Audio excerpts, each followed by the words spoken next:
So everyone, and welcome to another Let's Talk Idle, this time Soda Dungeon. Now this is what some people might not want to call an idle game, but it's pretty much an idle game in my book, and I'm going to tell you about that in a little bit. So, what is Soda Dungeon? Soda Dungeon is a game where you go into a bar that sells soda, and the soda is very special. If people drink this soda, they want to become adventurous and go into a dungeon. The dungeon being over here. And in that dungeon, if you hire these guys and you put them into the dungeon, what they do is they fight a bunch of monsters, and after having fought a bunch of monsters and even like almost dying at some point, they're like, at some point the effect of the soda wears off, which is when they reach 0 HP. And at that point they run away, but luckily for you they drop all their loot, so you get everything that they got. So basically, just put it all in very simple terms, you hire adventurers, you put them in a dungeon, you get more loot and more money. And with that, with loot and money, you hire more adventurers that you can then make more powerful with new equipment and stuff to go even further into the dungeon. That's pretty much what this game is. So here you see the tavern, and it gives you a random selection of specific like adventurer types. What types of adventurers you have depends on how many different sodas you've bought. So you start off with just one soda, which gives you like this little brute guy over here, which you can hire for free, the soda junkie. And then if you unlock more sodas, you unlock different types of adventurers that can show up. If you don't like the selection of adventurers, or you want different adventurers, you can just sleep for just a little bit of money, which is pretty much nothing, and you get different ones. So for example, here what I usually run with is you take a healer, for example. I want a second healer, so I'm just going to refresh again and again. There's another healer. And then we want 2 dark mages, because they kill groups of people very, very quickly. And then the last one is pretty much a wild card. Sometimes I take a knight, sometimes I take a thief. They all have different abilities. For example, a knight makes it so that you cannot be hit by traps, which can happen sometimes. And a thief makes it so that if there's multiple chests that you can loot, the thief allows you to loot all of the chests at once, so you don't have to choose between which chests you want to loot or not. So yeah, all of these classes have different abilities, and you just select your party from these, and they also all get a bunch of equipment. If you just select one, they automatically equip what the game thinks is the best equipment for them. But obviously you can mix and match, look through the stuff that you want to select them. There's maybe some like rare weapons that you want to give them instead. And every party member also has their inventory full of like equipped items over here to the right.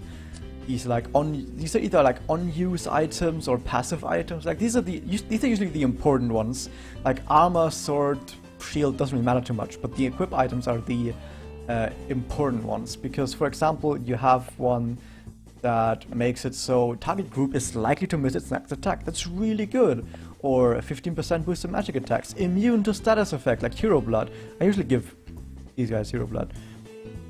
Or refresh target recovers MP, stuff like that. So between those you can kind of see, okay, what do you want to do? Do you want to farm some money? Do you want to go deep into the dungeon? Whatever you want to do, you can kind of give them the right items, and once you've got your group set up, you can then go into the dungeon. So I guess I'm just going to show you a little bit of the dungeon right now. I'm just going to warp ahead a little bit.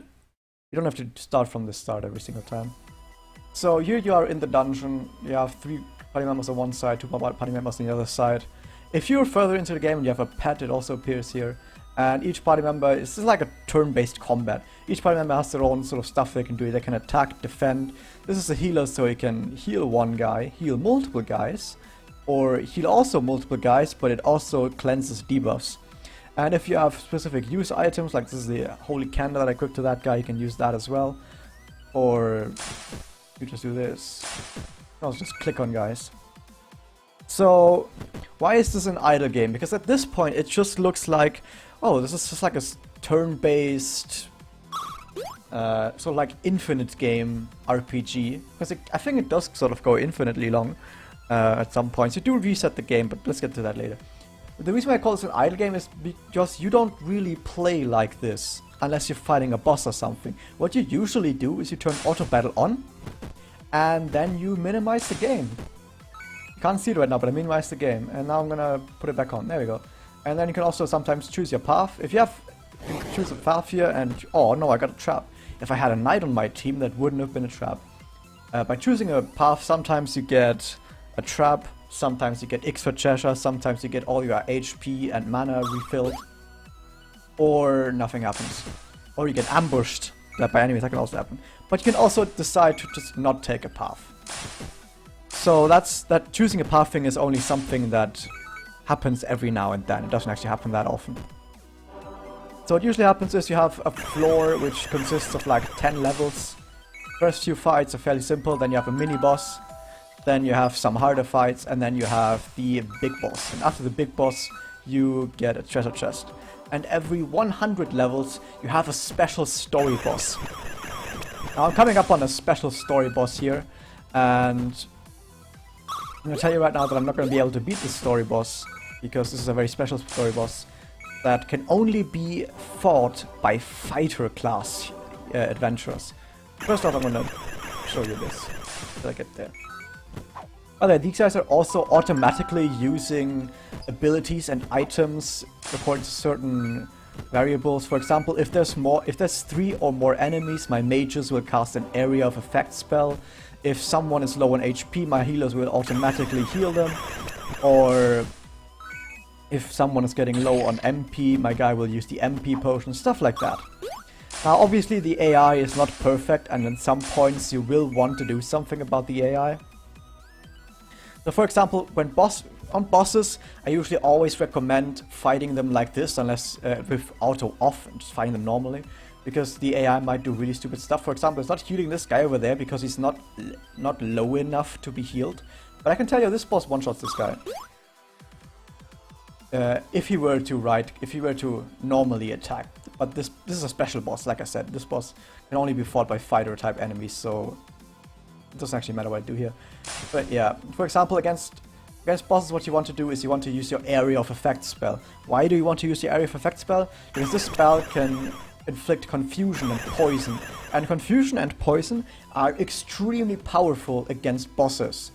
But the AI does not use it against bosses, so you always want to turn auto battle off against big bosses, like every 100 level, like 100, 200, 300, 400, maybe like that. Unless you horribly over level a boss, you always want to turn auto off and just fight the boss like that. So yeah, like I said, this is a special boss. It's gonna one-shot everyone now who's not a fighter, which is everyone. So if you're at this point, just get some fighters in there. Fight this guy, fighters. So what else is there to this game? You also have something. If you've Let me start this way. There's a way to reset the game, because every single idle game used to have a reset button.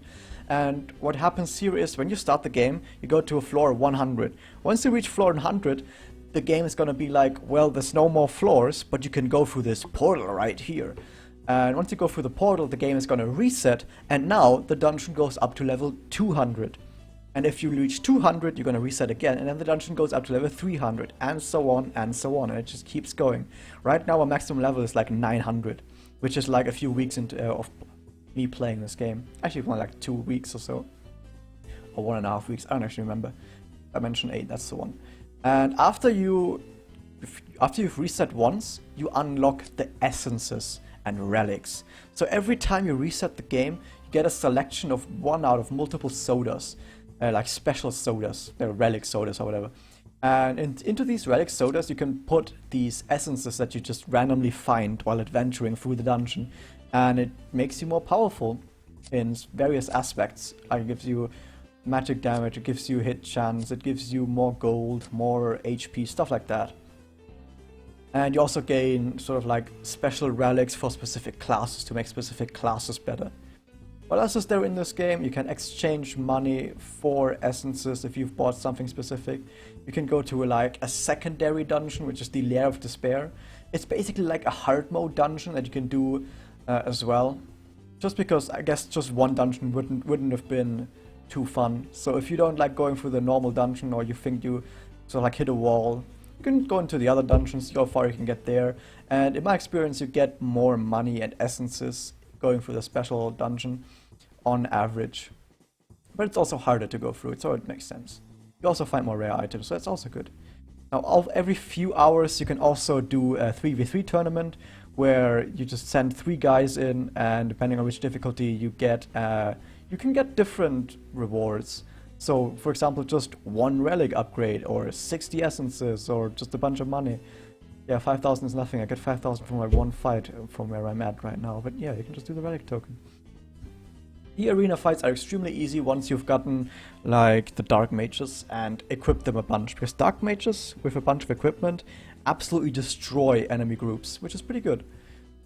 So yeah, what else you can do? You can also get some pets. Pets just level up if you take them on battles, and they give you various bonuses. Very interesting. If you play this game and you notice that the well is not there, this ghost is not there, well, stuff like this stuff is all not there. Well, you have to unlock it first. You unlock it either by resetting the game a bunch, going to different dimensions, or buying the stuff. For example, you can upgrade your tavern for multiple stuff. You can upgrade the wizard, which teleports you further into a dungeon, or the banker, which gives you offline money, which is pretty much 0, so this thing is actually pointless. Stuff like that. Or special upgrades, for example, that allows you to save loadout preferences for a class that gives you more essences, or the pet stables. You have to buy that first. The ability to inherit money, the magic well, and so on. There's also some really cool stuff over here. Like enemy HP is always visible. That's pretty cool. Or speeds up dungeon progression, but that costs a shit ton. But also this is where the real money aspect comes in, because every idle game needs to have a real money aspect. And that's these upgrades that you can see here everywhere. You can buy that for real money. The sodas reset every time you reset, but apart from that, nothing is lost if you reset. So all of the stuff in here, you always have that once you buy it, even if you reset. Now this stuff down here costs caps. I've been through like 2 weeks of this and I've not found a cap yet, but maybe that's also later in this game. I mean, what you get from it is you can select your hiring pool, or you get one special class. You can also get that if you want to, but nothing too special.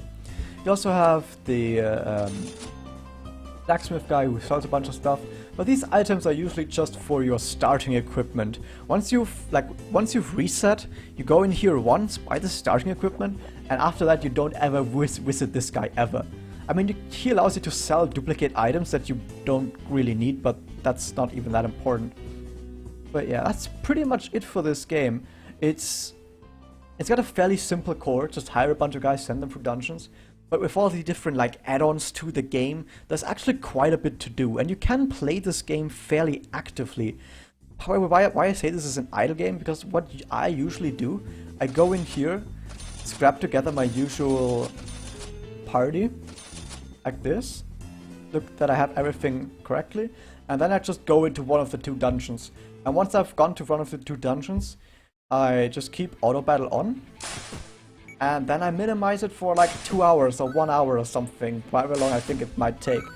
And then that's it. And that's why I would call this an idle game, because this is the gameplay. This is the gameplay. You turn it on, maybe mute if you're gonna minimize it, mute the gameplay sound. And yeah, and then come back later an hour and see what your guys have gotten for you and what sort of loot they got. And then you just do a bunch of clicks, like upgrade a bunch of stuff, buy a bunch of stuff, make your new party come together, and then send them off again, and then keep repeating that. Also, the aspects with the real money, you don't really ever need to buy anything, and if you were to buy stuff, it doesn't give you that big of a boost in my opinion. This is also one of those idle games that's really nice if you don't ever want to pay for it, because for one, like I said, paying doesn't do you too much, and it's not too important to buy stuff.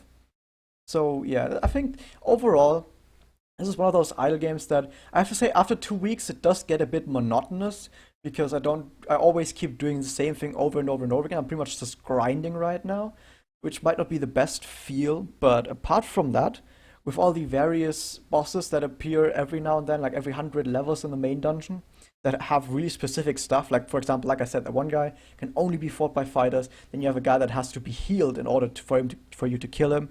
There's a guy that heals himself all the time, so you have to poison him, so the poison counteracts the healing, and so on. There's like different stuff that you have to do every now and then. So if that, yeah, this is a game that you can play actively, you're gonna have a lot of fun, or you can play idly, might run a lot of fun sometimes. But all in all, I think this is a pretty good game. I don't know how much this is gonna get updated and patched. I haven't seen too much about that, but even if it doesn't, the stuff that you have right now is already pretty good and gives you a lot of content. So yeah, there's been Soda Dungeon overall recommendation of check it out. Definitely, it's pretty alright. It's pretty alright, pretty good. So yeah, that was that. Thank you guys for watching. See you guys next time, and like, comment, favorite, and subscribe.